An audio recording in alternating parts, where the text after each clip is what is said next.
Okay, so hello there and welcome to this video. In this video we're going to be taking a look at this purchase I've made from Facebook Marketplace, which was listed as a home server. So the listing was very sparse. I'll put a picture of it up here somewhere. And it turns out it's actually a whole rack cabinet with stuff in it from a business or a company. So we've got this rolling rack that's on wheels. It's quite nice. It's in reasonable condition. It's got a hinged mesh door. Keys come with it and everything. But what I was more interested in is what I could see was in it on the pictures.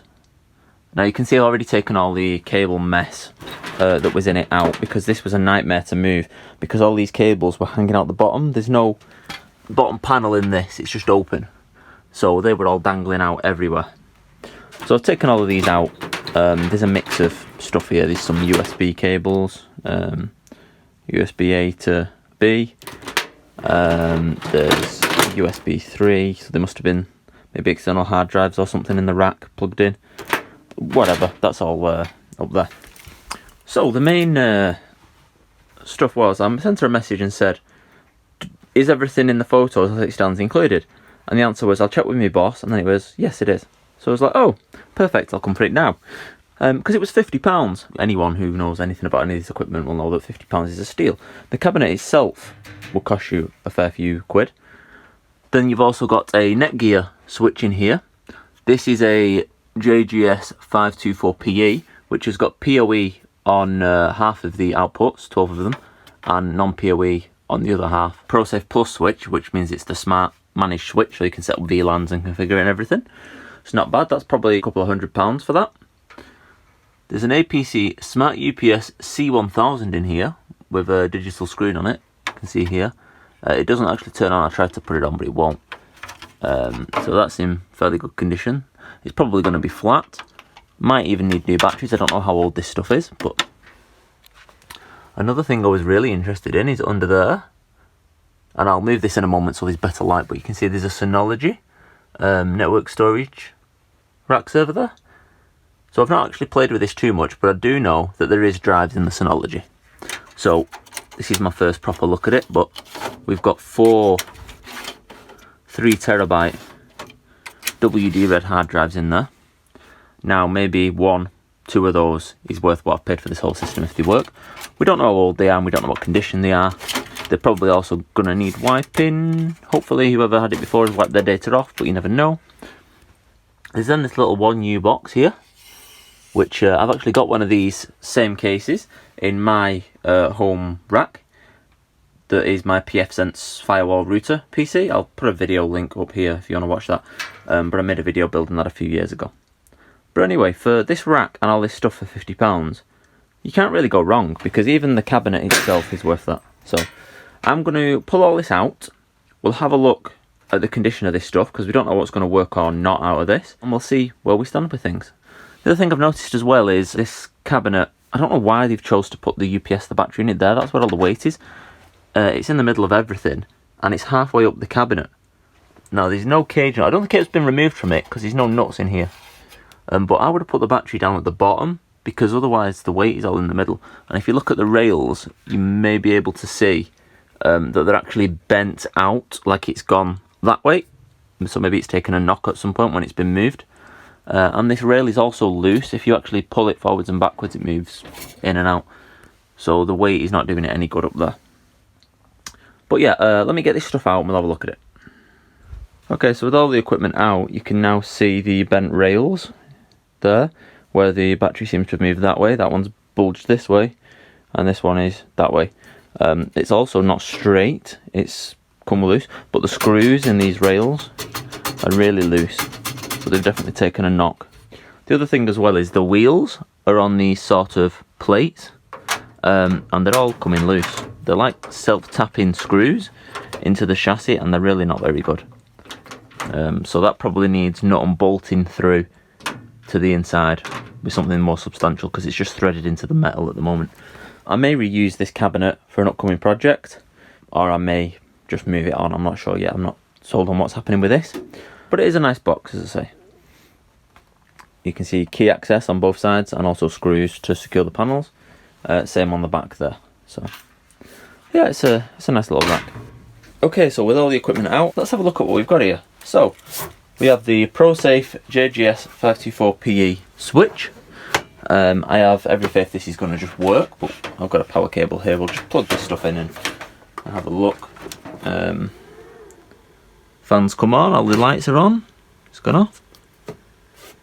The fans are still running, I can hear it going. You may or may not be able to hear that. It is actually quite quiet for a 40mm fan. See, it's fan cooled there. I'm assuming that would ramp up as you were using the PoE power. So this is just plugged into the network. I'll just see if the thing lights up. No doubt it will. Yeah, there we go. That port's lit up. Looks good. Yeah, so this is probably fine. I no doubt it won't factory reset in. There's a little factory defaults button here, so I'll do that. But yeah, switch seems okay. It's probably one of the more boring items out of the way. I already have a non-PoE version of that switch, and that one is running out of ports, so I will probably add the two together and might do a video on that. The next item we've got in the pile is this little 1U box here. So this is like a mini server. It's just an ITX chassis effectively. You can see from the back here we've got a full-size power supply in it. There's I/O shield. Looks like somebody's made this out of a piece of metal. It's actually rusting a little bit, but so we've got a VGA, keyboard, mouse, serial port, an eSATA, a HDMI. So it's a newer-ish board, I think. 2 LAN Ethernet ports, 4 USB 2s, some sound ports. No expansion card. There is a PCI Express slot on this chassis. On mine, I'm using a Supermicro board with 2 LAN ports, and then an add-in Intel card with 2 more LAN ports. So yeah, I'm not sure what this. Maybe this was a firewall router of theirs, or maybe it was some sort of actual server. So let's open this and see what's inside it first. Okay, so in here we have got we've got a hard drive in here and a Seasonic 80 plus power supply. So this is a 80 plus bronze unit, 250 watts. That's quite good. These are not cheap. I know because I think I bought the same power supply for my router build. You'll see that in the video anyway if you have a look. But there are no front fans in this, which I did put fans in mine. Even though I'm using a fanless board like this. This board is a gigabyte. You can see the model down here. It's a GA C1037UN-EU. So we'll have to look that up. I'm assuming this is an Intel Atom or something, just as a guess. It'll be some kind of low power processor. There's 2 sticks of memory in it. These are crucial. 4 gigabytes each, so it's got 8 gigs of DDR3 memory on it. We've got a 500 gig WD Blue laptop size hard drive. Don't know why, because you could put a desktop size drive in here, but so that's a neat little system. I'll have to get a monitor and we'll try and power this on. Okay, so I've just got this old Hans G monitor from under my workbench over there. I'm just going to try and boot this thing up, see if we can get into a BIOS or anything. Probably delete for the gigabyte board. Oh, BIOS has been reset. Decide how to continue. Enter BIOS. Okay, so it looks like this little thing works.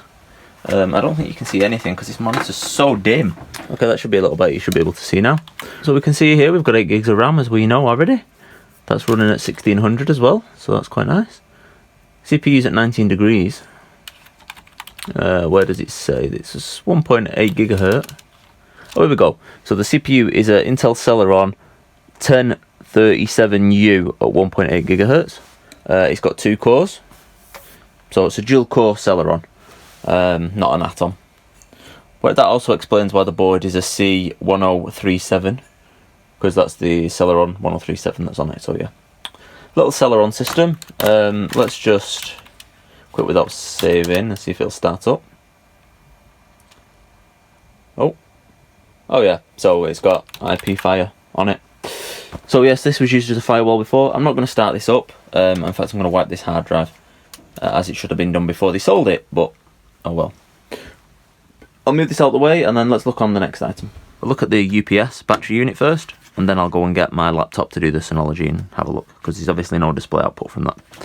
Anyway, so this UPS has actually got a label attached to it, which is a quality assurance test, and it's dated the 15th of the 5th, 2015. So it's probably not been serviced or used since 2015. The batteries are probably not going to be very good in it, but let's have a look. So if I plug the power in, so at the back here we've got 4 IEC outputs, capable of delivering up to 600 watts. We've got a 240 volt mains inlet here. There's an overload protection trip reset there for if it gets overloaded, it blows. Then we've got a USB connection, which is possibly what that USB cable was for that was in the rack, and also a serial connection through an RJ type connector. So if we plug the mains in, it did a bit of a crack, and oh, that was a good sign. So that's on and lit up.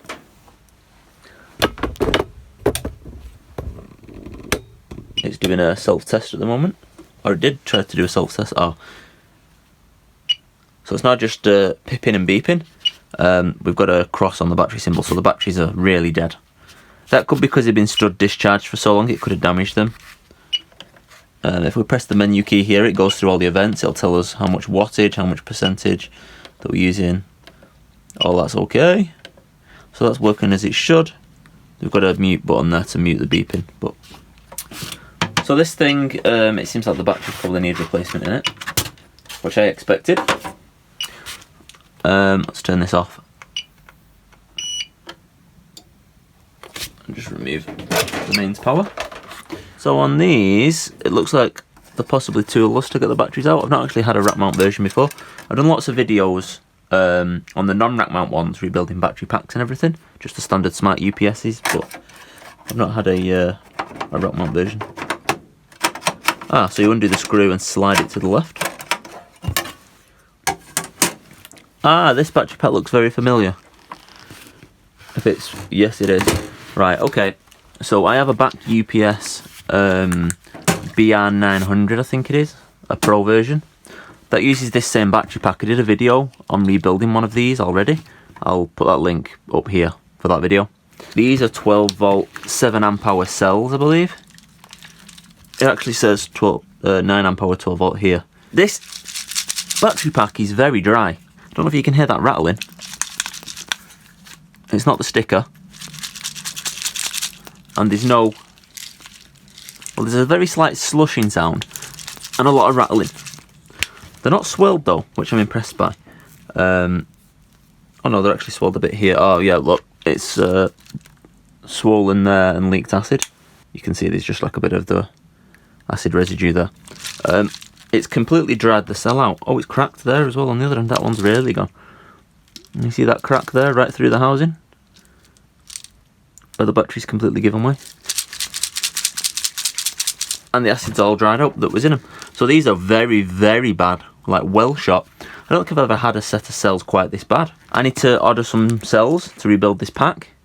And I'll probably make a video separate on rebuilding the battery pack, testing this thing, calibrating it, etc. So keep subscribed for something like that. But in the meantime, I'll put this back in, but in reverse. So these go in two ways. That way, where there's no connector, if you put that in, it disconnects the battery. If you put it that way with the pins, it connects the battery. So I'm just going to put this back in, but disconnected for now.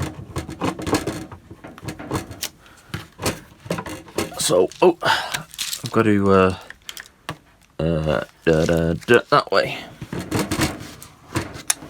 Yeah, there we go. So it'll only go in one way. Right, I'll get this thing out of the way and then we'll look at the Synology. Okay, so I've got my laptop and I've got the Synology here to try.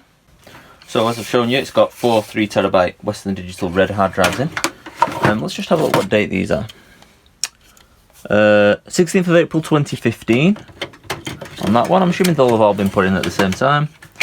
April 15. Let's try this one. April 15, yeah, so they're all within 2 days of each other pretty much, 16th to the 18th. Okie doke, at the back of this unit I'll show you that as well. We've got a powered input, 2 40mm fans, 2 Ethernet ports, I'm assuming gigabit, 2 USB 3.0 ports, a COM port, serial port, and an eSATA port for an expander, I believe that's for linking multiple units with more drive base to upgrade your capacity. So let's plug this thing in and turn it on. There. Oh. So it is spinning up the hard drive.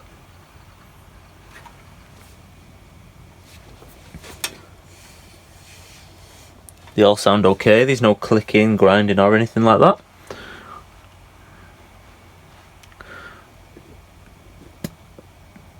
What I'm going to have to do to check this, I'll probably factory reset that Ethernet switch and plug this into it and plug my laptop into it, just on a local network, or I'll get an old router or something to keep it isolated, and then I'll just have a look. We're probably going to have to reset this. It's got a factory reset button on the back, which should clear any passwords on it so we can access it. I don't know if that deletes the data off it. I'm assuming whoever's had this before will hopefully have deleted the data off it, but they haven't wiped that other server, so maybe they haven't. If that's the case, I'm going to have to erase this thing myself. Okay, so we can see 2, 3 and 4 are lit up. Don't know why 1's not lit up. The status light's also flashing. Okay, interesting. Yeah, we've got no number 1. Maybe because it's still loading. I'm going to plug an Ethernet cable in. We've got LAN indicators on the front, so if I go for number 1.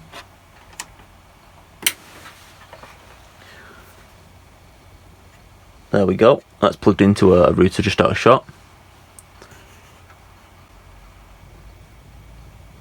So I'm going to wait for this status light to go solid green. I'm going to get my laptop set up and find out what IP address this is assigned itself. Okay, so it's just beeped and it's finished loading up. Now we've got all 4 drive lights on the network light. Okay, so it's actually been some time and it turned out this hadn't been wiped, unfortunately. So I have now done that. Then we can have a look at the specs and stuff of it. So this has been erased and fully factory reset and reinstalled. Okay, so if we look here, this is the stats for the Synology. I'll probably have to blur some of this out, but I've not set up quick connect or anything. It's just installed with a clean disk station. So it's a Marvel Armada XP MV78230 CPU, 1.33 GHz with 2 cores, and it's got 1 gig of memory or RAM. The fan is in quiet mode, which it is quite quiet for a 1U box. If we look under storage, we've got 4 drives detected here, all of which are the same model, exactly, more or less the same temperatures. If we go into storage manager here, so you can see here they're all set up as a volume. There's 8.1 terabytes of available space on it. So if we look here, 2.7 terabytes per drive. If we go to hard drives here, and just look at some of the stats on these. I've actually done a smart test on all of them, they all check okay. But if we go into here, the first drive has got 66,127 hours on it.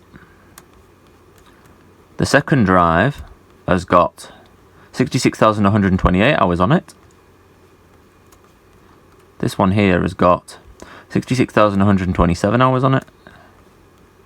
And this one's got 57,776 hours on it. Which is strange. So obviously it must have been a 3-drive array originally, and then they've added 4th drive later. But they are all dated the same on the drives. They're all the same month and year. So it must have been sat on a shelf somewhere, and then they added it after the fact. But either way, there's a lot of hours on these drives. We actually go into here. If we convert them hours to days, you can see here that is 2,755 days, or 7.54 years of power on time on these drives. So they're old, you know, there's a few years on them, but they still read and check out okay. Now I'm probably going to repurpose this Synology unit as a off-site secondary backup, so it's not going to be critical. With my main stuff at home, we'll probably back up to it remotely or something like that. It'll be a second copy of information, or a third copy possibly. I will probably reuse these drives that are in it, but I will probably also try and get an expander unit to increase the amount of drives that this thing can have connected to it, because right now an 8 terabyte volume is not a lot of space. I've already got 30 terabytes in my current Synology. So yeah, that's about it for this video. I think I've covered pretty much everything that I need to. We've looked at everything. We've done quite a good deal with regards to the equipment we've got and the condition it's in, and the stuff that's in it for the price that I've paid. So if you liked this video, please leave a like down below. Get subscribed for future videos. I'm going to do some more videos on this stuff when I deploy it, when I sort out the UPS, Synology, NAS, network switch upgrades, everything like that. So I'm going to do videos on that, and they'll be coming down the line soon as and when I get time between work. In the meantime, thank you for watching. If you've got any questions, put them in the comment section down below.